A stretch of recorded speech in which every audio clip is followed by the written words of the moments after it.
I'm Obane Sabati. I'm from Haiti. When I was growing up in Haiti, we took school way too seriously. I mean our parents. I still can't believe that we are not the best country in the world. You see, like in America, if a child has some learning issues, he has all those therapists, psychologists, teachers, huddled around him.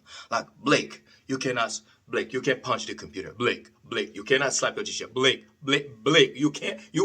And he went, bam, I did it. What are you gonna do, bitch? Now, you did something like that in Haiti, you were a dead man. A dead child. Well, who cares anyways? Your death would hardly be surprising news in Haiti. We were like soccer balls. Bouncing back and forth, between a switch at home and a leather whip at school. We didn't know which way to go. My friend failed his exam once and his dad tore his ass up. And we were grown in high school. Did you know that the average age to graduate from high school at that time was 24, 26 years old? But most people dropped out in middle school anyways.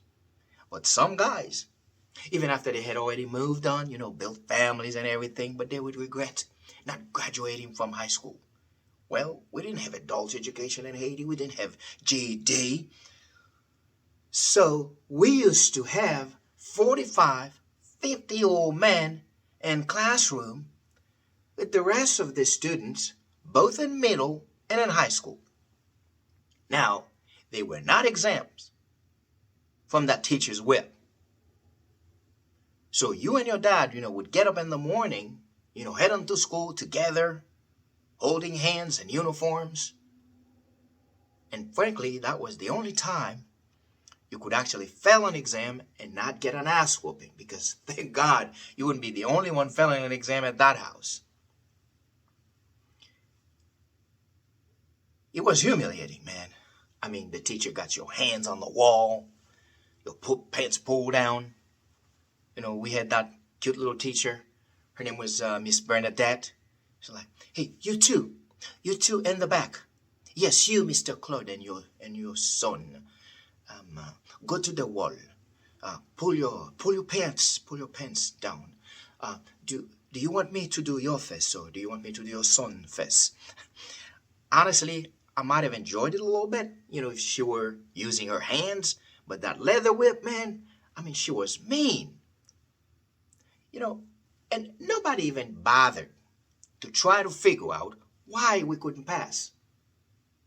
Not the school, not our parents. Maybe we were too hungry, too stressed out, bullied. I'm talking about Haiti here, okay? Or maybe we just need a little bit of tutoring. No, our parents didn't even know how to read and or write. They just knew how to swing a switch. But thank God, the good thing was, in Haiti, we didn't have all that craziness you guys have in school here. All the, extra quizzes, the, homeworks and all that papers to write. No, we didn't have any of that. We only had 3 exams for the whole year. First, second, third trimesters. That's it. So you could chill the entire time and just made sure you passed the very last exam at the end. Because guess what? The exam were not cumulative. So your GPA for the first 2 exams could be just 1.1. But if you managed to pass that last exam, you were home free. You got promoted to the next grade. Now, there was a lot of cheating going on in our school too, especially during that last exam. What happened was, if you were smart, people tried to sit next to you so they could copy from your exam sheet. So if you happened to be at an exam room in Haiti at that time, you would see a lot of this going on.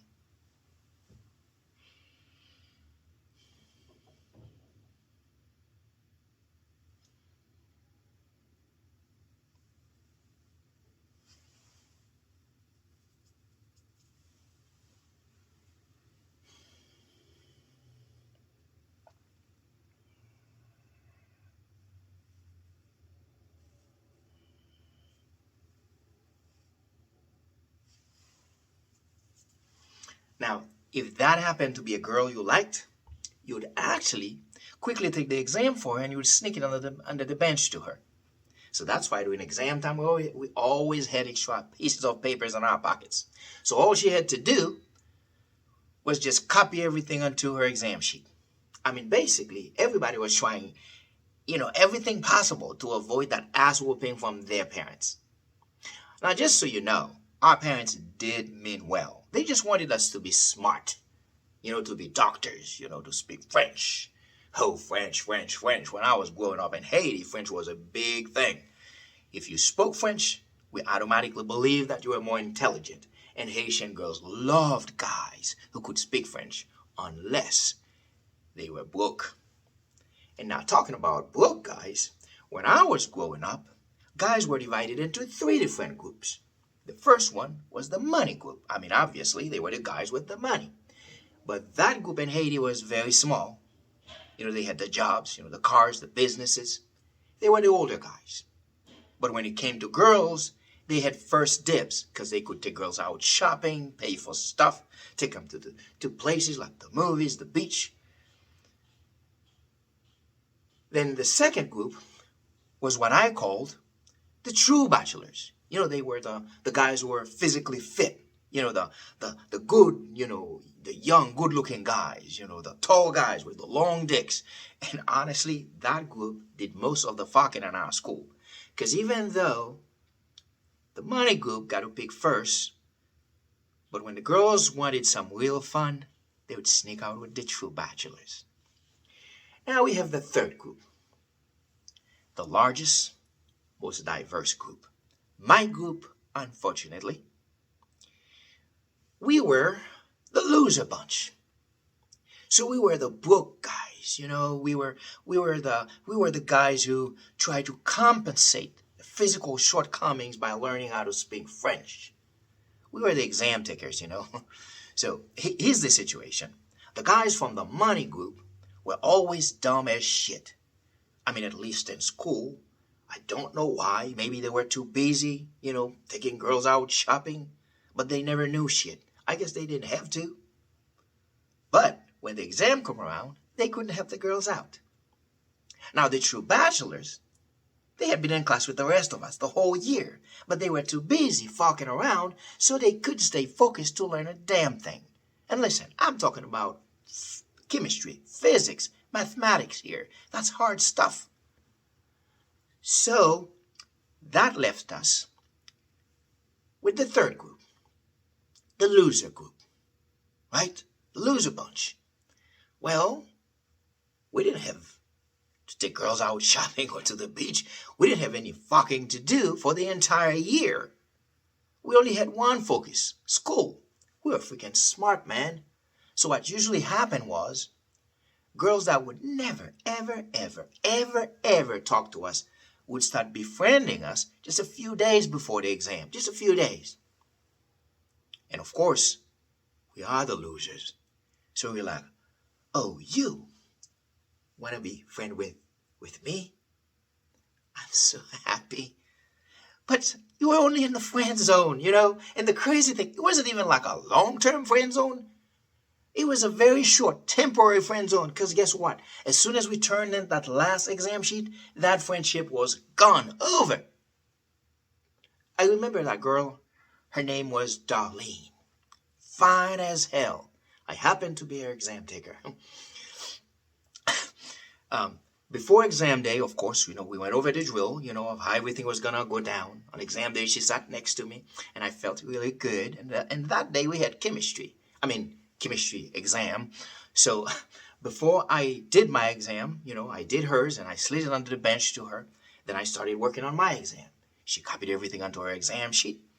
Then when she got done, I looked in the corner of my eye. This is a true story. There she was, sliding the sheet under the bench to a true bachelor. I'm not going to lie to you, man. I was heartbroken. I was so hurt that I couldn't even continue to finish my own exam. Then she turned and she looked at me. She saw the pain. She saw the hurt on my face. So she gave me one of those little, sweet, silly smile that you give a kid when they feel offended. This little.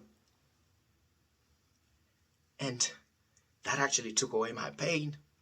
But she only did it because we still had physics and mathematics to test out on. And believe it or not, that process repeats itself the same way every year. And I know what you're wondering. Why we the losers kept falling for the same shit every single year? Well, it's a little thing in the back of your mind. It's like the old saying. If you hang around the barber shop long enough, eventually you'll get a haircut. Wishful thinking. Because we went through that shit from middle school till the end of high school and nothing ever happened. As a matter of fact, for some guys, it even started at elementary school. Here's the deal. Just because you can do some little physics doesn't mean that you have a six-pack. Just because you can do some math doesn't mean that you have a wallet full of money.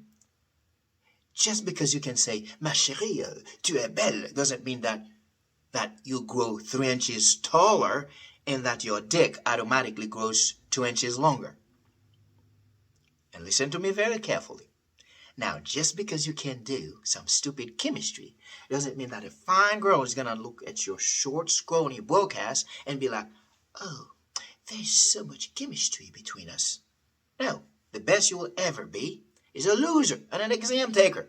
So you better learn to make the best out of that position.